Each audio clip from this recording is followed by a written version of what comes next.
Hey guys, welcome back to Ontario Gardening. Today we are going to quickly go over the things that I am starting inside in March. So these are the seeds that I'm starting in my greenhouse inside. I am in Ontario, Zone 5B. We're having a little bit of fake spring today, but the weather is supposed to get crummy again. So we are just going to go over those, and then you can kind of get an idea of maybe what you should be starting in your area too. Of course, if your zone's different and your last expected frost date is either before or after mine, yours is going to vary a little bit. But for those of you who are around the same area as me, or just I have this video actually requested, so I'm going to go ahead and show you guys. So we're going to be starting eggplant inside. I'm doing Black Beauty this year. That's going to go in a grow bag, and so is the celery. So we're going to start the celery inside this year, or sorry, in March. I'm going to start snapdragons, and then mostly just my peppers and tomatoes. Most peppers and tomatoes are like 8 to 10 weeks you start inside before your last frost date. So this year I'm doing Leslia peppers, Shasitos, lemon drop. These sweet YOLO wonders I'm excited about. And then just like my bell peppers, I've got red bell pepper and I've got the green bell pepper. They're California wonders. And then I have my habanada and my natapino. So basically these are jalapenos and habaneros that are grown without any heat. So you get the flavors of the pepper themselves. It's just they don't have the heat on them. I want to try those this year. And then I have 8 different varieties of tomatoes that I'm starting inside.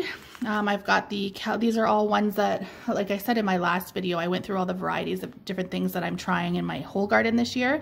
But just to kind of recap, these are the ones that people have really, on different Facebook posts and different YouTube videos, I've seen these recommended over and over again, so I'm going to try them.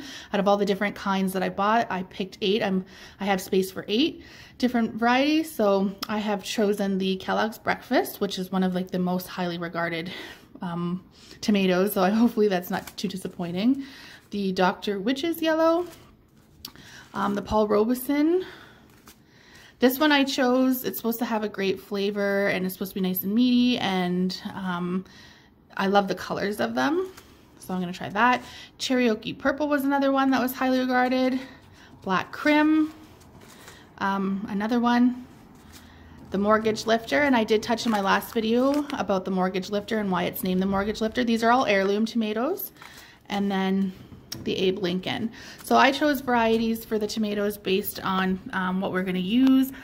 We do a lots of sauce canning, but unfortunately I don't have a big enough garden to do a huge tomato haul, so I get those from a local farmer when we do that, and I just grow ones that we put in our salads and in wraps and tomato sandwiches. These are all pretty much heirlooms, again, that were highly recommended. Like for example, this Mortgage Lifter, this one's an heirloom in the early 1900s.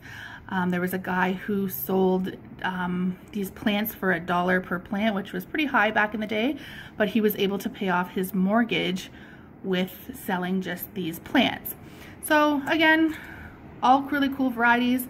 This is what I'm starting here in March. I will do another video to show you what I'm starting in April. April not only is indoor seed starting, but April also has some direct sow out in the garden.